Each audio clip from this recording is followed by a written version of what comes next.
예수님께서 육신을 입고 이 땅에 오셨는데 오셔서 공생애의 삶을 사시고 3년 반 동안 그 다음에 많은 고난을 당하시고 실제 십자가에 못 박히셨는데 이 부분을 잘 모르고 있었다는 겁니다. 실제 예수님이 왜 고난을 당하시고 십자가에 못 박히셔서 죽으셔야 됐는지 그 시점에서 그 사실을 정확히 아는 사람이 사실은 한 명도 없었습니다. 그게 참 안타까운 일이죠. 예수님의 제자들마저도 예수님이 왜 고난을 받고 십자가에 못 박히셔야 됐는지 그거를 이미 미리 알고 있는 사람이 한 명도 없었다는 거죠. 저번 주 말씀의 제목이 어떻게 보면 참 의미심장합니다. 내가 너희에게 행한 것을 너는 과연 알고 그걸 받아들였느냐 아니면 아직도 모르고 있느냐 그겁니다. 그래서 우리에게 육신적인 눈이 열리는 것도 참 중요하죠. 근데 더 중요한 거는 영적인 눈이다. 그 영적인 눈이 열리지 않으면 사실상 이 세상을 살아나가기 참 이렇게 만만치 않지요. 그래서 영적인 눈이 열리려면은 결국 가장 먼저 붙잡아야 될 게 제사장의 의미라는 겁니다. 많은 사람들이 예수님을 믿는데 하나 물어보겠습니다. 자, 처음부터 믿을 때 예수님은 그리스도라는 이 사실을 확실히 이해하고 소화하고 믿는 사람이 몇 명이나 될까요? 아무도 없습니다. 사실상 아무도 없습니다. 예수님은 그리스도라는 사실을 우리가 지식적으로 알고 믿음으로 받아들이고 구원을 받지만 실제 이 그리스도라는 엄청난 완성된 의미를 이해하고 구원받는 사람은 한 명도 없습니다. 어떻게 보면은 이 그리스도라는 의미를 우리 걸로 만들기 위해서 순서가 필요하다는 거죠. 그래서 가장 처음에 그리스도를 믿을 때 많은 사람들이 사실상 그리스도의 한 부분인 제사장적인 의미를 붙잡고 구원을 받습니다. 어떻게 보면은 그리스도의 완전한 의미 중에서 한 부분에 불과하지만 이것만 붙잡아도 사실은 구원을 받습니다. 그렇죠? 그래서 예수님 십자가에 못 박히실 때 왼쪽 오른쪽에 그 죄수들도 같이 못 박혔잖아요. 그 중에 한 명은 예수님을 막 비판하고 못 박힌 상태에서도 예수님을 막 조롱하고 그랬죠. 근데 한쪽에 못 박힌 사람은 예수님이 분명히 하나님이 보내신 그렇죠? 메시아라는 사실을 믿은 겁니다. 그리고 나서 예수님께 부탁을 했죠. 예수님, 당신이 가는 곳에 저도 같이 있기를 원합니다. 하니까 예수님이 그래, 네가 오늘 나와 함께 낙원에 있습니다. 그렇죠? 그럼 그 죄수는 예수님을 못 박힌 상태에서 사실상 제사장의 수준만 붙잡았는데도 구원을 받는다. 제사장의 의미만 붙잡았다. 많은 사람들이 사실상 미안하지만 이 제사장의 시간표를 넘지 못하고 그냥 생을 마감합니다. 참 안타깝죠. 참 안타깝죠. 이 제사장의 시간표를 뛰어넘게 되면 지나게 되면은 정말 멋있는 예수님은 선지자십니다. 이 시간표를 맛보는 그때가 오는데 이 선지자의 응답 받지 못하고 많은 사람들이 제사장 수준에서 그냥 살다가 죽는 겁니다. 이 선지자의 시간표를 지나게 되면은 왕의 시간표를 맛보는 그 응답의 시간이 오는데 이것도 맛보지 못하고 죽는 사람들이 많다는 거죠. 실제로 예수님을 그리스도로 영접하지만 이 제사장, 선지자, 왕의 시간표를 거쳐서 진짜 예수님이 그리스도구나라는 여기까지 경험하고 천국에 가는 사람은 거의 없다는 거죠. 하나님 보시기에는 참 안타까운 일입니다. 와, 진짜 백지수표를 딱 줬는데 말 그대로 백지수표입니다. 가치를 잴 수 없는 그 수표를 주셨는데 딸랑 500원, 1000원만 쓰고 천국 간다는 게 말도 안 되죠. 근데 실제 많은 하나님 자녀들이 그런 삶을 살다가 가고 있는 겁니다. 이것만큼 억울한 게 없죠. 그래서 성경에 보면은 창세기, 출애굽기, 레위기 순서가 쭉 나오잖아요. 자, 창세기를 통해서 하나님께서는 대표적으로 4명의 사람을 통해서 그렇죠. 구원과 복음과 전도와 선교가 무엇인지를 알게 해주셨죠. 그런데 이 사람들이 어떻게 보면은 그 하나님과 인간과의 그 언약, 약속, 질서 이런 것을 붙잡았을 때는 이 4명이 받은 축복을 그대로 받게 되지만 이 후손들이 놓치게 됨으로써 어떻게 되느냐? 종된 상태로 들어가게 됐다는 거죠. 그래서 출애굽기는 이 종된 상태에서 빠져나오는 걸 의미하겠죠. 성경을 자세히 보면은 이 순서가 나옵니다. 사람의 종된 상태, 즉 죄의 종된 상태에서 하나님께서 우리에게 아무것도 바라지 않고 하나님의 전적인 은혜와 힘으로 말미암아 소원을 받았다는 게 출애굽기입니다. 그렇죠? 하나님이 10가지 기적을 베푸셔가지고 우리의 노력과는 상관없이 애굽에서 건져주셨습니다. 하나님의 은혜입니다. 제사장의 시간표. 이걸 붙잡아. 너희의 힘으로 능력으로 구원받은 게 절대 아니다. 6월절 어린 양의 피, 그 피를 붙잡고 너희가 구원을 받은 것이다. 그래서 애굽에서 홍해라는 곳을 건너서 광야 40년 생활을 하게 되죠. 근데 진짜 중요한 건 뭐냐면은 출애굽기 다음이 레위기죠. 레위기 성경을 주신 이유는 딴 게 아닙니다. 이 애굽 종된 곳에서 나온 이스라엘 백성들이 제사장의 의미를 절대 놓치지 말아라. 그 의미로 사실은 레위기 율법을 주신 겁니다. 그런데 많은 사람들이 광야 40년 생활하면서 이 제사장의 의미를 놓쳐버린 겁니다. 점점점 교만해진 거죠. 내가 받은 구원에 대한 감사와 감격, 은혜가 점점 희미해져 버리고 사라져가는 거죠. 그렇게 되면서 점점 40년 생활하는 동안 불평이 늘어나고 원망이 늘어나고 결국은 어떤 말까지 하느냐, 우리가 구원받기 전에 애굽 땅으로 다시 돌아가고 싶다. 그런 말까지 서슴없이 하게 됩니다. 결국 제사장의 시간표를 놓쳐버린 사람들은 이 광야 40년 생활하면서 다 죽어버리죠. 마찬가지입니다. 지금 시대에 많은 사람들이, 많은 크리스찬들이 그냥 살다 그냥 어떤 사고로 죽던, 그냥 제명에 죽던, 그냥 그렇게 죽는 걸로 알고 있지만 사실상 그렇지 않습니다. 제사장의 시간표를 넘지 못하고 죽는 겁니다. 참 안타깝죠. 그래서 레위기 다음이 뭐죠? 신명기. 아이고, 민수기. 예, 민수기죠. 예. 민수기는 뭘 의미하냐면은 이 애굽을 나온 1세대와 광야에서 태어난 2세대의 그 바톤을 이어받는 그 과정을 얘기하고 있습니다. 1세대는 광야에서 이제 다 죽고 그 다음에 대신 하나님의 언약을 붙잡고 들어갈 2세대, 세대 교체를 얘기하고 있습니다. 민수기. 결국 제사장의 의미를 다 놓쳐버리고, 그렇죠. 하나님께 받은 은혜와 구원, 감사, 감격, 그 겸손과 그런 걸 다 놓쳐버린 세대들은 광야에서 다 죽고, 이 세대들 그 언약을 전달받을 그 사람들의 세대 교체에 대한 얘기가 민수기입니다. 자, 민수기 다음이 아까 이제 말씀하신 신명기죠. 예. 신명기는 두 번째 율법이라는 별칭을 갖고 있습니다.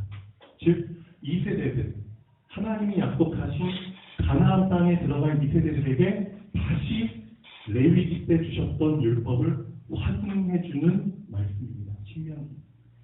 모세가 그래서 죽기 전에 이 세대들에게 너희는 이 가나안 땅에 들어가거든 정말 하나님의 율법, 하나님의 말씀, 하나님과 너희 사이의 그 질서를 절대 어기지 마라. 제사장의 의미, 제사장의 시간표를 절대 놓치지 마라. 그걸 당부하는 말씀입니다. 신명기. 그리고 나서 여호수아. 드디어 가나안 땅에 들어가게 되죠. 그래서 성경도 순서가 있습니다. 창세기, 출애굽기, 레위기, 민수기, 신명기 이 모세오경의 순서가 이렇게 돼 있습니다. 근데 보시면은 제사장의 시간표를 놓쳐버린 사람들은 다 탈락해버리고 그나마 이 제사장의 시간표를 붙잡은 사람들이 몇 명 있었다는 거죠. 그 사람 중에 한 명이 여호수아고 갈렙입니다. 그 다음에 제사장의 시간표를 절대 놓치면 안 되는 또 다른 부류의 사람들이 있었죠. 그들이 바로 레위 지파입니다. 그 사람들만 광야 40년을 통과해서 가나안 땅으로 들어가게 됐습니다. 결국 이 사람들이 선지자적인 응답을 받게 된 겁니다. 하나님께 40년 동안 길들여지면서, 그렇죠? 제사장의 시간표 의미를 절대 놓치지 않은 그 사람들이 자 드디어 가나안 땅을 들어가서 인도받는 그런 응답을 받게 되는 겁니다. 그리고 나서 자 여호수아 다음이 뭐죠? 사사기. 사사기를 거치면서 왕정 시대로 가게 됩니다.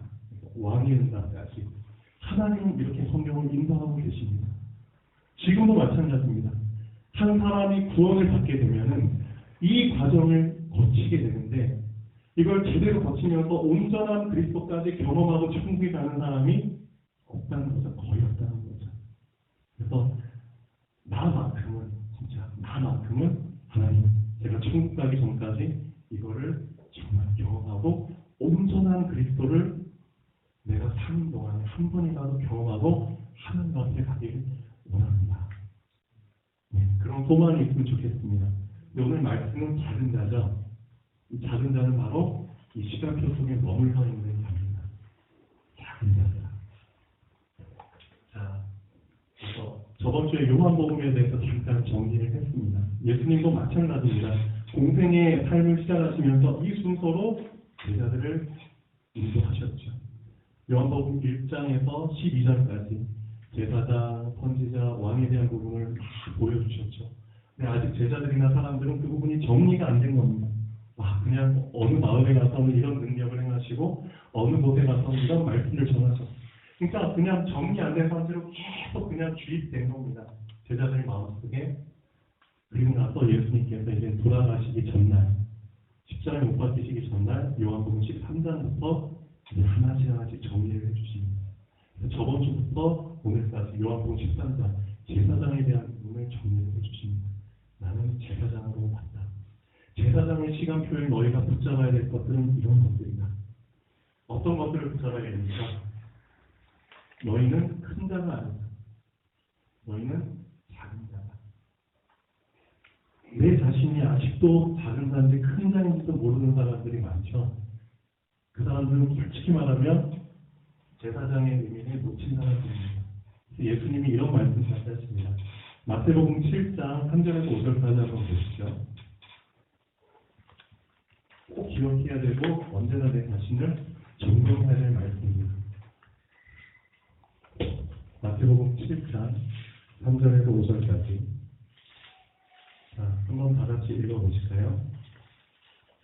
시작. 어찌하여 형제의 눈 속에 있는 티는 보고 네 눈 속에 있는 들보는 깨닫지 못하느냐. 보라, 네 눈 속에 들보가 있는데 어찌하여 형제에게 말하기를 나로 네 눈 속에 있는 티를 빼게 하라 하겠느냐. 외식하는 자야, 먼저 네 눈 속에서 들보를 빼어라. 그 후에 밝히 보고 형제의 눈 속에서 티를 빼리라. 중요한 말씀이 주셨습니다. 제사장의 의미를 놓친 사람은 예수님께서 외식하는 자라고 말씀하셨습니다. 자기 자신도 보지 못한 상태에서 모든 잘못을 다 남한테 있다고 씌우죠. 그런 사람들이죠. 제사장을 놓친 사람입니다. 나는 아무것도 아닌데, 그렇죠. 내 의지, 내 공로와는 상관없이 하나님이 날 구원해 주셨는데 그것만 붙잡아도 먼저 내 자신을 보게 되겠죠. 그렇죠. 그런 사람은 겸손하지 말라고 해도 겸손합니다. 자, 성경에 보면은 언제나 제사장의 의미를 놓치지 않는다. 하나님, 전 주님이 필요합니다. 주님의 은혜가 필요합니다. 주님이 없으면 안 됩니다. 그런 사람을 성경에서는 어떻게 말하고 있냐면 가난한 사람을 얘기하고 있습니다. 마태복음 5장에 팔복에 대해서 나오죠. 팔복. 참 좋아하죠. 팔복을 받고 싶죠. 근데 팔복이 사실상 제사장의 시간표를 붙잡은 사람이 받는 마음입니다. 마음의 변화, 마음의 상태. 어떤 마음? 제사장의 시간표를 다 붙잡게 되잖아요. 그럼 처음에 입문했을 때 그 사람한테 주어진 마음은 가난한 마음입니다. 가난한 자는 내세울 게 없죠. 그렇죠? 내세울 게 없습니다. 그런 마음. 그 다음에 두 번째, 가난함을 충족받으면은 애통하는 마음. 그렇죠? 다 마음입니다. 제사장의 시간표를 붙잡은 사람은 이런 마음을 가질 수밖에 없습니다. 뭐 때문에 애통합니까? 자기를 보게 되잖아요. 내가 하나님의 은혜를 구원받았는데 지금 내 마음과 영적 상태에 너무나 지저분한 더러운 것들이 있구나. 그렇죠? 내 눈 안에 들보가 있구나. 다른 사람 눈 안에 있는 티를 볼 겨를이 없습니다. 사실은 이 제사장의 시간표를 붙잡고 자기를 쭉 보게 됩니다. 내 안에 죄악된 것. 그것 때문에 애통하는 겁니다. 그렇죠? 그런 사람이 겸손한 사고. 자, 애통하는 자는 복이 있다고 합니다. 왜냐? 위로를 받기 때문이죠. 그리고 나서 어떻게 되나요? 온유한 마음을 품게 되죠. 자, 여기에 대해서는 좀 다음에 말씀을 드리겠습니다. 의에 줄이고 목마르게 되죠. 긍휼히 여기게 되죠. 또 마음이 청결하게 되죠. 화평케 되죠. 의를 위하는 마음이 생기죠. 이 마음은 다 제사장의 시간표에 하나님이 시간표에 맞게 주시는 마음들입니다. 이런 마음들을 절대 놓치지 말아라. 네.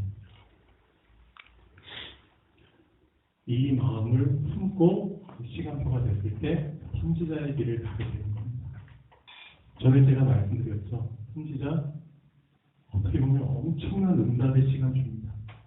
많은 사람들이 영적인 눈이 안 열리기 때문에 그렇죠. 많이 방황하고 그다음에 두려워하죠. 삶을 어떻게 살아야 될지. 근데 미래를 보는 눈뿐만 아니라 사건을 분석하고 분별할 수 있는 눈뿐만 아니라 사람을 진단하고 답을 줄 수 있는 그런 시간표입니다. 엄청난. 즉 사람을 살릴 수 있고 인도할 수 있는 시간표입니다. 진짜 전도자로서 마음껏 쓰임 받을 수 있는 시간표입니다. 제사장의 시간표를 온전히 고치지 못하면 미안한 말이지만 전에도 말씀드렸지만 사람 살릴 수도 없고 양육할 수도 없습니다. 그 사람은 오히려 망치게 됩니다. 그렇죠. 이 시간표를 온전히 고친 사람들이 하나님이 나에게 맡겨준 사람을 온전하게 인도할 수 있습니다. 섬기는 마음으로. 예수님께서 그래서 이렇게 말씀하셨죠. 저번 주에 말한 것처럼 식사하다가 갑자기 이제 일어나시더니 허리에 수건을 동이시고 제자들이 발을 닦아주시죠. 그렇죠. 그게 왜 중요한지 알아야 됩니다. 섬김이 없으면 절대 사람 인도할 수 없습니다. 예수님께서는 섬김으로 사람들을 인도하셨죠. 근데 많은 사람들이 오히려 그 정반대로 사람을 인도하고 있죠. 권위로. 그렇죠. 반강제적으로. 그거는 하나님의 방법이 절대 아닙니다. 예. 자, 그래서 부활 이전에 먼저 붙잡아야 할 것이 있습니다.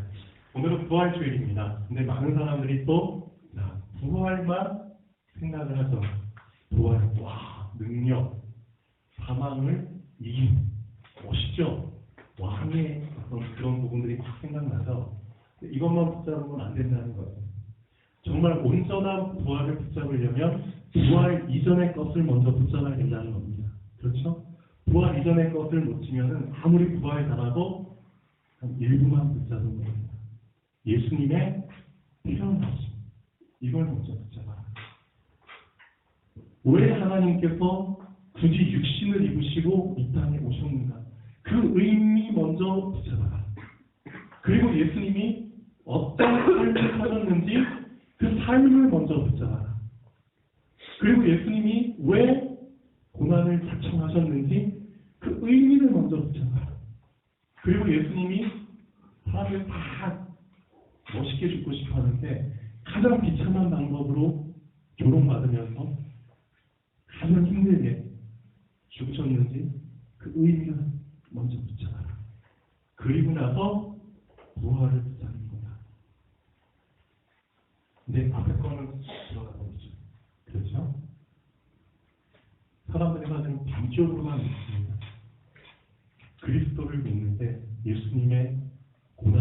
죽으시면 거기서 딱 도망가 버리고 부활만 딱 붙였죠. 영광의 십자가 없는 복음은 없습니다. 맞죠? 예, 십자가를 먼저 받아주시길 바랍니다. 자, 오늘 본론 말씀 먼저 보겠습니다. 너희 중 하나가 나를 팔리라 라고 이제 말씀을 하시죠. 자, 너희 중 하나가 나를 팔리라. 네, 여기서도 참 많은 걸 붙잡을 수 있습니다. 우리 예수님께서 누가 팔지 알고 계시잖아요. 예를 들면은 좀 미안한 말입니다. 광선이가 나를 팔리라. 예를 들면 누가 팔지 알고 계시. 충룡이가 나를 팔리라. 재근이가 나를 팔리라. 예를 들면 그렇게 말씀할 수 있었는데 그렇게 말씀 안 하시고 너희 중 하나가 나를 팔리라 그러셨습니다. 왜 돌려서 말씀하셨을까요? 저는 그렇게 봅니다. 너희 중 하나가 먼저 네 자신을 돌아보라는 거죠. 혹시 내가 그 중에 하나가 아닐까? 혹시 만약에 처음부터 이름을 거론해버리면은 그렇죠. 나머지 사람들은 전혀 그 생각 못해서 이 사람이 예수님을 팔겠구나 라고 생각하고 끝나겠지만 너희 중 하나가 나를 팔리라 라고 얘기하는 그 순간 어떤 생각 먼저 들까요? 혹시 내가 아닐까? 나를 먼저 점검하게 되겠죠. 그렇죠? 남의 눈속에 있는 피를 보기 전에 이 안에 들보가 있다. 그걸 먼저 확인을 해라. 어떻게 보면 그런 의미로 예수님이 말씀하셨을 수도 있습니다. 너도 충분히 가능성이 있다는 거죠. 그걸 놓치지 마라. 그걸 놓치지 마라. 그게 제사장의 시간표, 제사장의 의미를 붙잡은 사람입니다. 혹시 나에게도 그런 부분이 있기 때문에 언제나 겸손할 수 있는 겁니다. 그렇죠. 그래서 제자들이 이제 서로 보는 거죠. 서로 누구야? 어떻게 보면 내 자신도 먼저 생각하겠지만 또 이제 상대방한테 이제 화살이 가는 거죠. 누구야? 누가 예수님을 받는 그리고 의심을 하게 되죠. 근데 직접적으로 예수님께 대놓고 물어볼 수가 없잖아요. 그러니까 제자들 중에서 한 명을 다 고르는 거죠. 누구? 예수님의 사랑하시는 제자. 이 사람은 그래도 예수님과 친하니까. 그렇죠? 그리고 어떻게 보면 자기들 사이에서도 이 사람은 뭔가 좀 차별적으로 구별돼서 예수님이 더 사랑하는 게 확인이 되니까 어떻게 보면 이제 마음 편하게 물어볼 수 있는 거죠. 이 사람은 예수님을 필자가 아닌 것 같아. 그러니까 얘한테 이제 대신 물어보라고 막 떠넘기는 거죠. 그래서 예수의 품에 의지해서 예수의 사랑하시는 자 누군가요? 예수의 사랑하시는 자 성경을 쓴 사람입니다. 사도 요한. 본인 자신을 자기라고 표현 안 하고 예수의 사랑하시는 자로 표현을 했죠. 이 사도 요한은. 그러니까 이 사람이 예수님께 대신 물어봅니다. 주여 누구시오니까 하니까 4번에 내가 떡 한 조각을 적셔다 주는 자가 그 사람입니다. 자, 여기에서 엄청난 예수님의 왕적인 권위를 볼 수 있습니다. 사단이라는 놈도 어떻게 보면 예수님의 명령 없이는 절대 어떤 것도 할 수 없는 존재라는 겁니다. 근데 많은 사람들은 모르고 있습니다. 예수님이 그냥 힘이 없어서 능력이 없어서 고난을 받고 십자가에 못 박히셔서 죽었나 보다. 그렇게 생각하는데 이 성경을 보면 분명히 나옵니다. 자, 네가 하는 일을 속히 하라. 이 명령 안 하셨으면 사단 절대 못 움직이죠. 그렇죠? 참 중요합니다. 떡 한 조각을 적셔다 줬을 때 비로소 그때 사단이 가룟유다의 마음속에 들어가죠. 그렇죠. 사단도 예수님의 허락과 명령 없이는 움직일 수 없는 존재입니다. 그 사실을 알아야 됩니다. 예수님이 능력이 없어서 고난받으신 게 아닙니다. 이유가 있기 때문에 고난을 받으신 거죠. 저번 주 말씀 꼭 생각하시면 좋겠습니다. 내가 너희에게 행한 것을 과연 너희는 알고 있느냐. 내가 괜히 고난을 받는 게 아니고 내가 괜히 십자가에 못 박히는 게 아니라 그 의미를 너희는 알고 있느냐. 그 아는 자들이 되면 좋겠습니다. 누구한테 허락하시느냐? 제사장의 시간표를 온전히 거친 자들에게, 자, 선지자의 어떤 그 시간표에 들어간 자들에게 그 의미를 보여주시죠. 아무나 보여주시는 게 아닙니다. 자, 5번, 이 말씀을 무슨 뜻으로 하셨는지 아는 자가 없다고 하죠. 아직까지는. 왜냐? 과정 중이니까. 근데 예수님은 말씀하십니다. 지금 사람이 들어갔는데 예수님은 이상한 표현을 하십니다. 지금 인자가 영광을 얻었다. 그리고 인자로 말미암아 하나님의 영광을 얻으셨다. 분명히 말씀하십니다. 지금, 바로 지금, 언제? 사단이 가룟 유다의 마음속에 들어갔을 때, 그리고 행동에 옮기려고 나갔을 때, 지금 인자가 영광을 얻었다. 어떤 영광? 자, 이제 십자가에 못 박히셔야 될 그 시간표의 영광을 얻었다는 거죠. 자, 그래서 또 영광이라는 의미가 다르게 해석이 됩니다. 우리는 뭔가한테 아주 뭔가를 얻고, 그렇죠. 뭔가한테 멋있게 보이고, 승리를 얻고, 취하고, 그런 걸 영광으로 생각하지만, 예수님은 그 영광을 전혀 다르게 표현하셨죠. 예수님이 말씀하신 영광은 어떤 영광이냐? 하나님의 뜻이 이루어지는 것이 영광이라는 거죠. 그렇죠? 우리에게 고난이 되든, 영광이 되든, 좋게 되든 나쁘게 되든 상관없이 하나님의 말씀이 뜻이 이루어진다면 그게 영광이라는 거죠. 몰랐죠? 지난 한 주일 동안 되게 우리나라 자체가 막 들썩였죠. 근데 제가 학부모들 인터뷰 내용 보면서 하나 느낀 게 있습니다. 그 중에 믿는 자들도 있고 안 믿는 자들도 있는데, 기도. 어떤 기도죠? 애들 살려달라는 기도죠. 그렇죠? 과연 이 기도가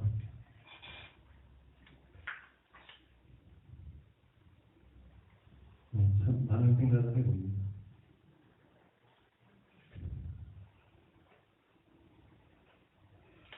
자기 삶을 자기 마음대로 살아놓고 어떻게 보면 문제가 딱 터지면은 기도하자. 무슨 기도입니까? 뒷수습. 하나님께 뒷수습해달라는 기도죠. 그렇죠? 털거지해달라는 기도. 그런 식의 기도죠. 그게 아니라는 겁니다. 문제 터졌으니까 문제 해결을 위한 기도. 그런 기도가 아니고, 예수님이 방금 한 이 영광의 말은, 그렇죠? 내가 죽든 살든 상관없이 하나님의 뜻이 이루어졌기 때문에, 그렇죠? 그게 실제 실행에 옮겨졌기 때문에 그게 영광이라는 거죠. 그런 수준의 기도를 하면 좋겠습니다. 분명히 그 수많은 수백 명의 사람들이 물속에 갇혔는데 거의 다 죽은 자들로, 사망한 자들로 나오겠지만 그 안에 하나님의 뜻이 감춰져 있다는 거죠. 그렇죠. 그 뜻을 과연 발견하는 자가 몇 명이나 될까요? 몇 명이나 될까요? 대부분의 사람들, 그냥 제사장의 시간표를 넘지 못하는 사람들은 만약에 자기 자식이 죽은, 자기 와이프나 자기 남편이 죽은 모습으로 딱 나오잖아요. 그러면은 당장 어떻게 보면 신앙 저버리고 하나님 대신할 사람들도 많이 있겠죠. 내가 이렇게까지 하나님 믿었는데 왜 내 자식이 이렇게 죽은 모습으로 나와야 됩니까? 그렇죠. 그럴 수 있습니다.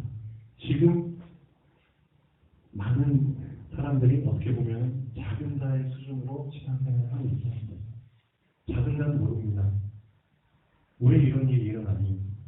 하나님이 왜 이런 일을 행하셨는지 모르는 자들이 작은 자입니다. 자, 그래서 7번에 이렇게 말씀하시죠. 작은 자들아. 33절 한번 읽어보겠습니다. 작은 자들아. 내가 아직 잠시 너희와 함께 있겠노라.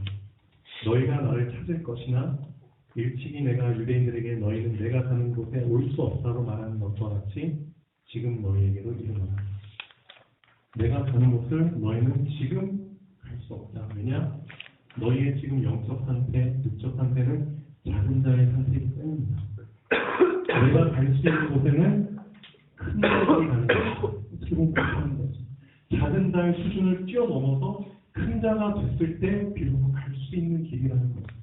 너희는 아직 작은 자의 수준이다. 자, 그래서 작은 자에서 큰 자로 갈 수 있는 방법을 예수님이 이제는 말씀을 해주십니다. 그게 바로 새 계명을 너희에게 주고, 작은 자의 수준에서 이제 한계를 뛰어넘어서 큰 자의 응답의 길을 붙잡을 수 있는 방법이 새 계명을 주노니 서로 사랑하라. 이게 바로 큰 자의 응답을 받을 수 있는 방법 중의 방법이다. 서로 사랑하라. 근데 이것도 순서가 있다는 거죠. 그래서 첫 번째, 두 번, 내가 너희를 사랑한다. 내가 너희를 사랑한다. 그거를 먼저 알아. 그걸 먼저 경험해라.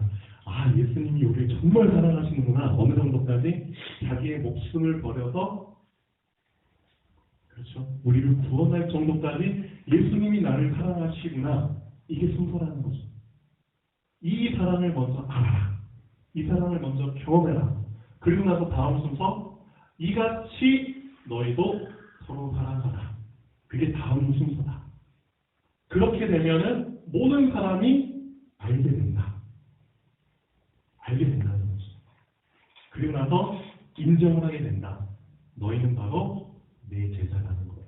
아, 이 사람은 그리스도의 제자구나. 라는 걸 인정할 시간표가 온다는 거죠. 그래서 서로 사랑하라고 한다고 무조건적으로 막 이 말씀을 100% 내 걸로 만들어 투구할 수 있는 게 아닙니다. 이것도 순서가 필요합니다. 어떤 순서? 아, 예수님이, 하나님이 날 정말 사랑하시는구나.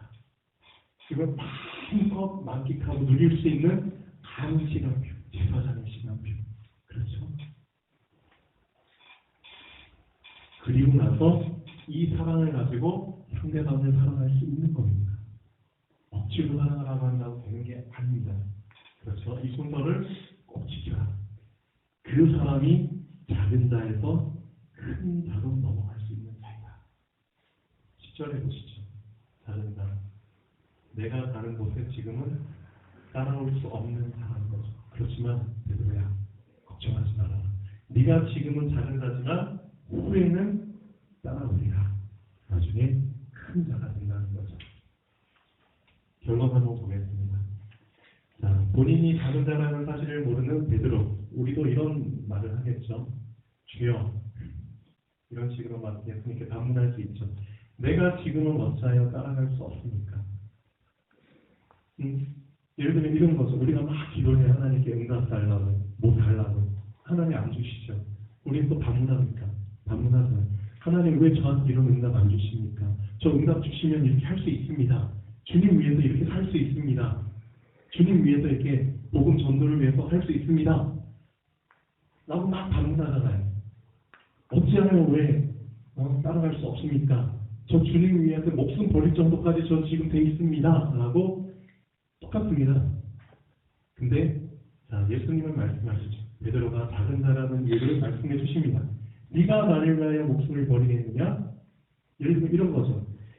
정말 네가 나를 위하여 평생 나를 위해서 살 수 있겠느냐? 나를 위해서 너의 전 재산 다 바치고 헌신할 수 있겠느냐? 라고 반문하시죠.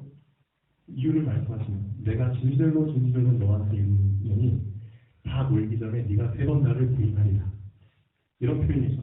내가 너한테 축복 주잖아. 그럼 너는 3번, 30번, 300번 나를 배신할 것이다.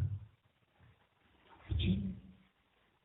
축복 달라고 해서 축복 줬는데 막상 축복 받고 보니까 내가 부른 거죠. 제사장의 시간표, 전본의 시간표 다 묻혀버린 거죠. 그리고 나서 언제 내가 이런 기도를 했느냐는 듯이 그 돈을 가지고 나를 위한 삶을 삽니다.